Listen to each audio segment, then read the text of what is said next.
Good morning, everybody, and thank you for allowing me to sit down a few minutes and share with you important news related to the community. And so last night, each of you received in your in-house mailboxes communication from me announcing that we had two residents in the independent living. It was a couple who tested positive for COVID. Both of them are doing well. They are not showing signs or symptoms. They followed all the procedures and processes.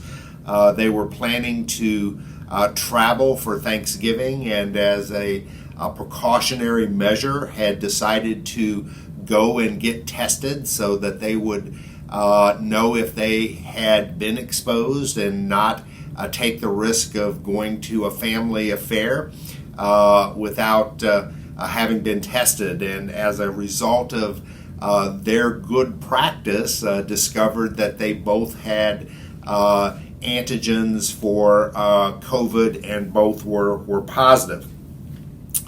We have done extensive contact tracing and believe that there were a limited number of direct exposures.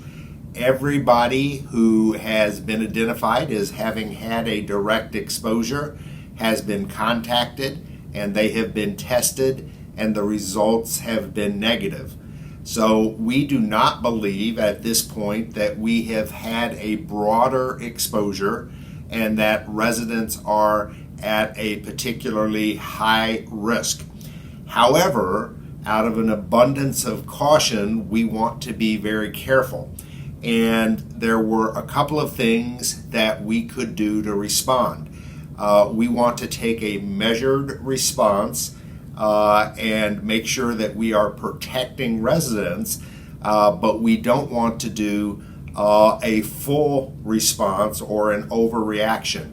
What we're trying to do is create a 4 to 5 day bubble where we eliminate the super spreader event. And remember, a super spreader event is a large group gathering that is indoor that exceeds 15 minutes or longer in duration and that has more than 24 people. So our strategy is to stop those large events for 4 or 5 days to make sure that we get control of the situation. If we have additional individuals who have been exposed and who are now in the pre-shedding, pre-symptomatic stage, we can identify those and see if anything else happens. We believe this measured 5-day response is a better option than shutting down the dining rooms, eliminating the housekeeping services being provided, and closing out the side doors. We don't believe there is a cause for that level of alarm, and so what we're doing is an intermediary step that will buy us 4 or 5 days to evaluate the risk of potential exposure throughout the community. I feel pretty comfortable in our contact tracing and our early detection processes that we are on top of this and that the exposure is going to be limited. But it's better to be safe than to be sorry, and so that's why we're asking for the residents' cooperation as we enter a 4 to 5 day bubble. What are the things that you can do to assist us? It's the standard things that you have gotten so very good at and have been practicing over the last 7 months. It's wearing a mask, practicing good social distancing. If you are ill, stay in your apartment and don't expose others. If you are ill, call the nurse. Nurse Diane will respond. We can evaluate. Limit your outdoor exposure. If you are going out in public, please be sure to wear a mask, wash your hands frequently, and be careful upon return. Check in at the front desk, have your temperature monitored, submit to the screening questionnaires. Those are the things that are keeping the community safe, and those are the things that we need to continue to focus on to make sure that we stop the spread of COVID-19.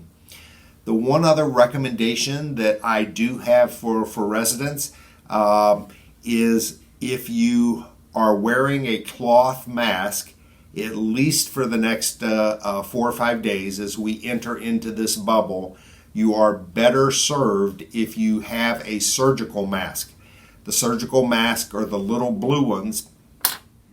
The little blue ones that look like this. They're blue on one side, white on the other. There is a wire at the top that conforms to the shape of your nose. It is 3-ply so that you get a better filtration system, and it's just a step up in protection from the cloth mask. We do have extras of these available, and I will make sure that I have a supply at both the front and the north desk. Now, let's treat this like we would toilet paper. Please don't come down and get 10 each so that you're going to have enough to last you for the rest of the year. But please come down, and if you need a surgical mask, help yourself to one, but let's remember to take care of our neighbors as well. I will continue to provide you frequent updates as we move forward. Some of the events, the large events that we have canceled, you'll see notifications at the front desk and on the whiteboard on 732 are the Fall Festival, Exercise Group, Aquasize, Dish Talk, and Great Courses. Those are all considered super spreader events and are one of the things that we are canceling.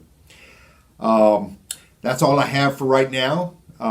Everybody, there's no need to panic. I think we're on top of this, but we just wanted to get the information out to you so that you were well informed and knew what was going on. I'll talk to you soon. Thanks.